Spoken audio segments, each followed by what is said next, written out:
kembali lagi bersama aku, Gadis Sari Rahayu. Pada kesempatan kali ini, kita akan membahas tentang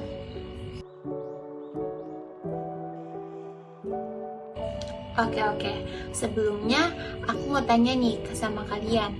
Kalian pasti tahu kan, logo di samping aku ini logo dari brand apa? Yaps, betul. Logo di samping aku ini logo dari brand Apple. Kalau kita berbicara tentang Apple, pasti kita nggak asing dong dengan yang namanya Steve Jobs. Was not familiar with Steve Jobs. I think most people know him. Ya, Steve Jobs merupakan salah seorang pendiri perusahaan Apple. Long short story, pada tahun 1976, Steve Jobs bersama Steve Wozniak dan Ronald Wayne mendirikan perusahaan Apple bernama Apple Computer Co. Mereka merakit komputer Apple yang kemudian dikenalkan kepada masyarakat luas dengan nama komputer Apple I atau komputer Apple generasi 1 yang mereka rakit di garasi rumah Jobs. Setelah berhasil, mereka mengenalkan kembali komputer Apple II atau komputer Apple generasi kedua. Penjualannya sangat berkembang pesat sampai saat ini Apple menjadi perusahaan yang besar. Dari kesuksesan Jobs dan teman-temannya, pasti banyak sekali rintangan yang dihadapinya.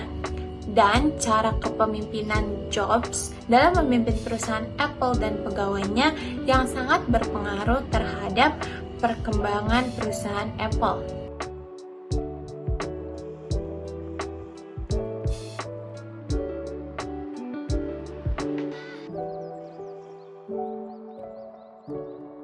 Yang pertama, dia merekrut orang-orang yang terbaik. Seperti banyaknya perusahaan-perusahahaan lain, mereka merekrut orang-orang yang akan dijadikan pegawai yang nantinya akan disuruh-suruh untuk mengerjakan pekerjaan A, pekerjaan B, dan lain-lain. Tapi berbeda dengan Apple, mereka orang yang mereka rekrut sebagai pegawai adalah orang-orang yang sudah tahu, orang-orang yang memiliki ide apa yang harus dilakukan Apple untuk masa depan. Yang kedua, face-to-face communication. Ada sekelompok orang yang bekerja langsung di bawah Steve Jobs. Itu diberi nama Top 100. Mereka dipilih secara langsung oleh Jobs. Jobs lebih senang mengadakan pertemuan secara langsung tatap muka daripada melakukan pertemuan melalui mobile phone atau secara daring lainnya. Karena Jobs percaya dengan pertemuan secara langsung tatap muka bisa memunculkan ide-ide kreatif secara spontan. Yang ketiga, spesialisasi tugas pekerjaan. Pegawai Apple adalah orang-orang yang sangat mumpuni. Mereka bekerja dan difokuskan mengerjakan tugasnya sesuai dengan kemampuannya. Dengan spesialisasi tugas pekerjaan ini, dia bisa mendapatkan orang-orang kelas dunia untuk setiap posisi di Apple. Yang keempat, tekanan versus motivasi. Jobs dikenal sebagai orang yang tidak sabaran, temperamental, dan keras pada orang-orang sekitarnya, menunjukkan Jobs memiliki sifat yang sangat perfeksionis dan hanya mau bekerja dengan orang-orang yang terbaik. Jobs tidak segan memberitahu pegawainya jika kinerja pegawainya itu dirasa kurang bagi Jobs. Karena Jobs percaya, tekanan dapat memunculkan potensi pada diri seseorang. Di samping kepribadian Jobs yang tidak sabaran, yang mudah marah itu, Jobs berhasil menginspirasi orang-orang sekitarnya juga, termasuk aku. Jobs berhasil menanamkan passion untuk mengembangkan ide-ide kreatif. Jobs juga meyakinkan pada orang-orang sekitarnya bahwa kita mampu mencapai apa yang nampaknya tidak mungkin tercapai.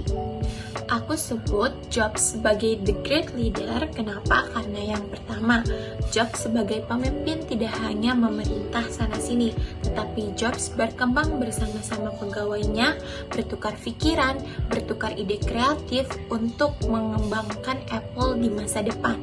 Yang kedua, Jobs adalah pemimpin yang tegas dan adil. Kenapa? Karena dia tidak segan untuk menegur pegawainya tanpa membeda-bedakan baik pegawainya yang top 100 tadi ataupun yang lainnya. Jika kinerjanya dirasa kurang, maka Jobs akan menegurnya. Karena ini, Apple mendapatkan pegawai-pegawai yang sangat mumpuni. Lalu yang ketiga, tekanan-tekanan yang Jobs berikan kepada pegawainya, ini maksudnya adalah untuk memunculkan dan mengembangkan potensi yang ada dalam diri pegawainya. Karena seringkali seseorang tidak menyadari atau bahkan tidak mau mengembangkan potensi yang ada dalam dirinya karena beberapa faktor, diantaranya tidak ada tekanan ataupun tidak ada motivasi dalam dirinya sendiri untuk terus mengembangkan potensi yang ada dalam dirinya. Dengan cara kepemimpinan Jobs seperti ini, karyawan-karyawannya bisa terus berkembang, bisa terus mengembangkan potensi yang ada dalam dirinya, dan membuat perusahaan Apple ini terus maju, terus berkembang pesat hingga sampai sekarang ini.